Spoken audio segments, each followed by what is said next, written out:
Hello everyone, today I'm going to show you how you can convert hexadecimal into decimal using a pretty simple formula. All you have to do is break down your number into its individual places, multiply it by the base to the exponent of that place number. But I'll show you out in a practical example if you're a bit lost. So let's do one right now. Let's do A, B, 9, 7. This is our base 16 number, and we're going to convert that into decimal. So let's write it down like this. This is how you do it. Write A, B, 9, 7. This is essentially this formula and how this algorithm works. So A, B, 9, 7. We need to multiply each of these numbers by 16 to get what their value would be in decimal. So 16, 16, 16, 16.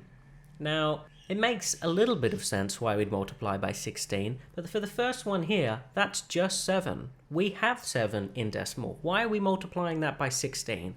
We're really multiplying that by 16 just for the sake of the algorithm. But you can see, because we're using a place value starting at 0 for the exponent, we're actually not multiplying it by 16 really. We're multiplying it by 1 because 16 to the power of 0 is 1. So yes, we aren't changing it from 7. The answer will still be 7. But for these other ones, it makes total sense. 16 to the power of 1, 16 to the power of 2, 16 to the power of 3. Why are the powers going up? Well, just as in decimal, your first value or your first place is to the power of 0 because you have 1 to 9 or 0 to 9. Then your second one is the tens place. So any number there is times 10. So if you have a 3 in your tens place, it's actually 3 times 10. And 4 in the next one over is 4 times 100, or 4 times 10 times 10. And so that's why we've got the exponents going up here. So it makes sense. So this is 9 times 16, and this is B, which is 11 times 16 times 16. So let's work all of these out. And you might want to use your calculator unless you're fantastic at mental math. So 9 times 16, which is 144. Now we have B times 16. Now remember, in hexadecimal, numbers after 9 turn into letters until F. So 10 is equal to A, and 11 is equal to B. So here we have B, and B is 11. So it's 11. Let's write that so it's easier for us. This is 11 times 16 to the power of 2. So 11 times 16 to the power of 2 is 2,816. Easy. Now 10 times 16 to the power of 3. Let's do that. 10 times 16 to the power of 3 is 40,960. Now all we need to do, the next step, is to add all of these together. So let's do it. 6 plus 4 is 10, plus 7 is 7 with a carry and the 1. 6 plus 4 is 10, plus 1 here and 1 here is 2. And now on to the third place.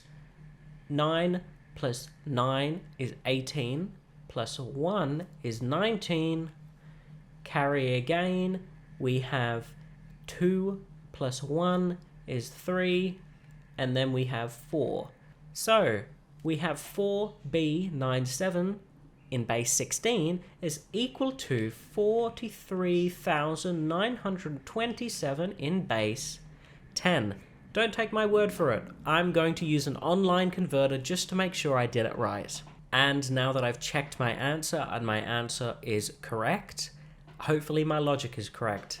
Little hint, because I made it a bit harder on myself.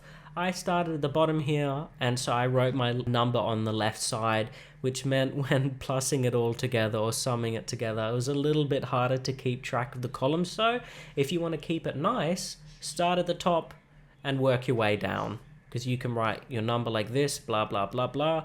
Then when you have one less, you can move here instead of starting here and then, you're doing this, and now this has to be added to that, and then this is to this, and it's all confusing. So, yep, start at the top if you want it to be a little bit easier when you're adding it together, if you're not using a calculator for that last step. But that's how it works. And why does it work? Well, I already explained why the places work, but let's have a think about the fact that maybe this works for other number systems. So what we're doing is we're taking the number, we're multiplying it by the base, and it's to the exponent of the place. And that essentially gives you a decimal number, which you can add to other decimal numbers to get your converted decimal. So this actually works for other number systems. Let's think about some other number systems. Octal. We have octal. We have trinary or ternary. We have quinary, which I'm not sure how to spell. But, you can test all of these out and see for yourself that yes, it does work. But I hope this helps. And look, it is a little bit extra confusing because we've got the letters as numbers here. But if you simply remember that 10 is A, 11, 12, 13, 14, 15, this is A, B, C, D, E, F, G, except not G because I got carried away singing the song. If you remember that these numbers are equal to each other, then you'll be fine and dandy. I hope this video helped you, and I hope it helped you understand why we do this and why it makes sense. Thanks so much for watching.